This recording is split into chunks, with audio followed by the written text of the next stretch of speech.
Magnetic meridian. General గా true meridian అంటే general గా నా original north pole south pole చూపించేది ట్రూ మెరీడియన్. అందులో ఉన్న డీవియేషన్స్ ఏమైనా కనుక ఉంటే magnetic meridian deviation magnetic meridian మనం అంటాం. మ్యాగ్నెటిక్ మెరీడియన్ మనం అంటాం. అంటే ట్రూ మెరీడియన్ బేస్ చేసుకొని ఒకటి, మ్యాగ్నెటిక్ మెరీడియన్ బేస్ చేసుకొని ఒకటి మనకి బేరింగ్స్ అనేవి ఏర్పడతాయి. అంటే ఇది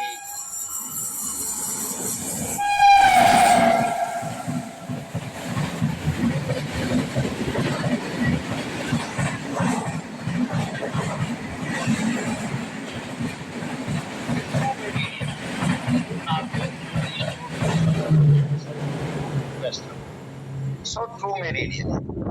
మ్యాగ్నెటిక్ మెరీడియన్ అనేది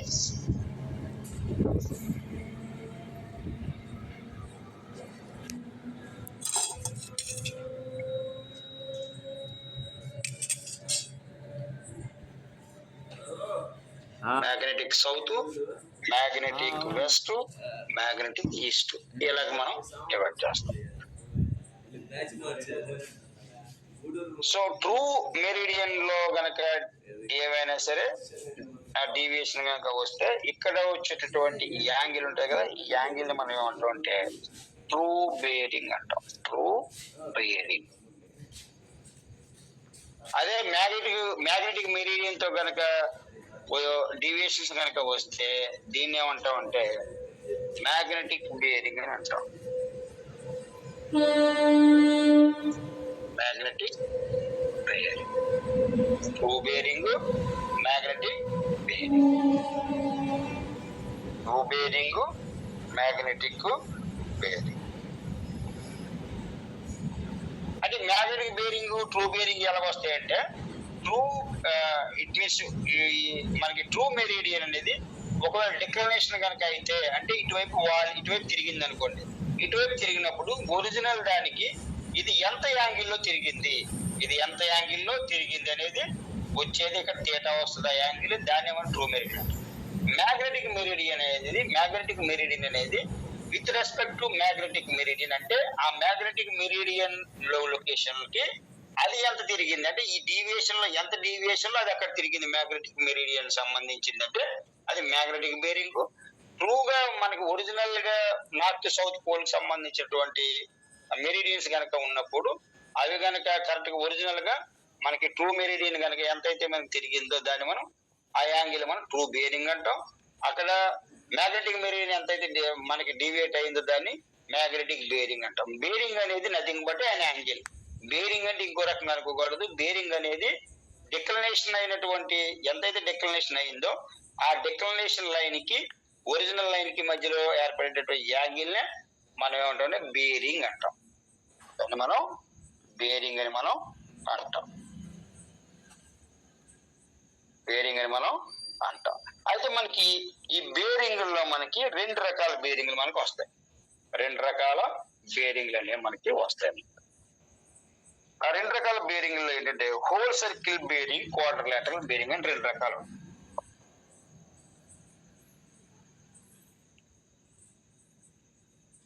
whole circle bearing and quadrilateral bearing.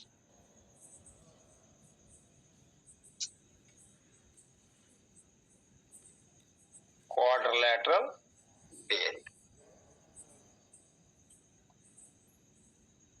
Quadrilateral bearing. Whole circle bearing అంటే ఏంటంటే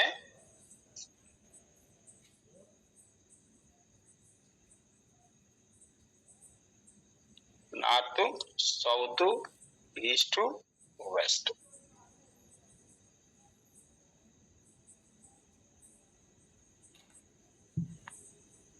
రైట్.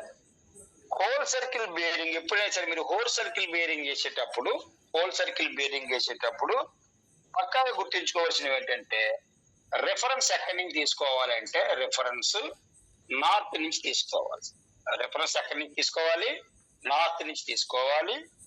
మీరు తీసుకునేటప్పుడు డైరెక్షన్ ఎలా తీసుకోవాలి అంటే డైరెక్షన్ క్లాక్ వైజ్ డైరెక్షన్ తీసుకోవాలి. క్లాక్ వైజ్ డైరెక్షన్ మీరు తీసుకోవాలి.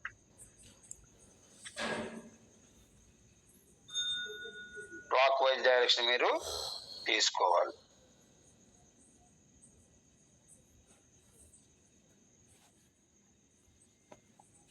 క్లాక్ వైజ్ డైరెక్షన్ తీసుకోవాలి.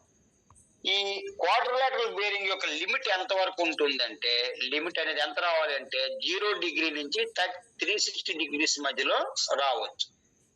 0 డిగ్రీ నుంచి 360 డిగ్రీ వరకు కూడా మనకి హోల్ సర్కిల్ బేరింగ్ అనే వాల్యూ అనేది రావచ్చు. హోల్ సర్కిల్ బేరింగ్ యొక్క లిమిట్ ఎంత 0 డిగ్రీ నుంచి 360 డిగ్రీస్ వరకు మనకి ఉంటుంది అనమాట. అది హోల్ సర్కిల్ బేరింగ్ యొక్క ఇంపార్టెంట్, హోల్ సర్కిల్ బేరింగ్ సంబంధించి ఇంపార్టెంట్ పాయింట్స్ అవి మీరు గుర్తించుకోవాలన్నమాట. అది మీ క్వాడ్రిలేటరల్ బేరింగ్ ఉందనుకోండి,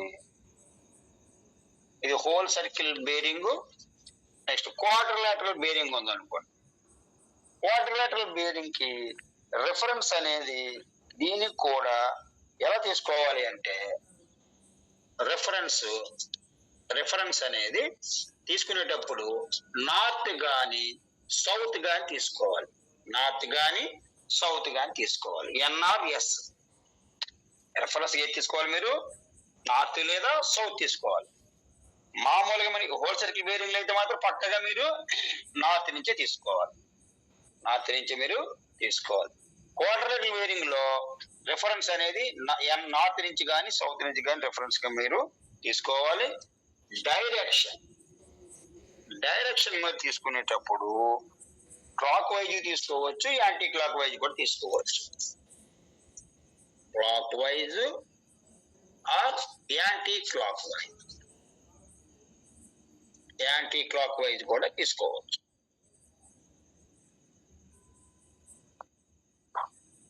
యాంటీ క్లాక్ వైజ్ కూడా తీసుకోవచ్చు. హోల్ సర్కిల్ బేరింగ్ ని రిప్రజెంట్ చేసేటప్పుడు హోల్ సర్కిల్ బేరింగ్ రిప్రజెంట్ ఎప్పుడు కూడా థీటాలో ఉంటుంది. అంటే డిగ్రీలో మాత్రమే ఉంటుంది అనమాట. డిగ్రీలో మాత్రమే ఉంటుంది whole circle bearing.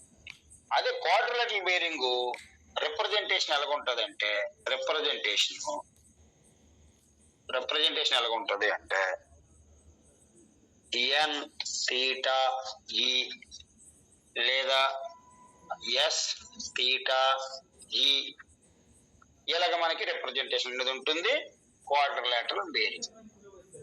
Quadrilateral bearing అనేది S θ E, N θ E, అలాగే S θ W, N θ W ఇలాగ మనకి క్వాడ్రిలేటరల్ బేరింగ్ రిప్రజెంటేషన్ అనేది ఉంటుంది. ఈ పాయింట్స్ లేదా ఇది 4 రకాల రిప్రజెంటేషన్ ఉంటాయి. S θ S θ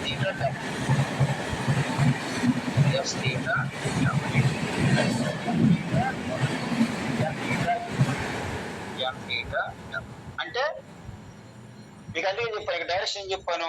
direction clock wise anti clock wise తీసుకోవాలి. రిఫరెన్స్ ఎలా తీసుకోవాలి, అయితే నార్త్ లేదా సౌత్ తీసుకోవాలి. కాబట్టి ఇక్కడ ఏం చేశాను, సౌత్ θ E పెట్టాను, సౌత్ θ W పెట్టాను. ఎందుకంటే రిఫరెన్స్ అనేది సౌత్ గాని నార్త్ గాని తీసుకోవాలి, నార్త్ ఆర్ సౌత్ తీసుకోవాలి. అలాగే ఇక్కడ ఎలా వచ్చింది, N θ E, N θ W ఈ రకంగా మనకి రిఫరెన్స్ అనేవి ఉంటుంది. ఈ మాత్రం మీరు మైండ్ లో పెట్టుకోవాలి.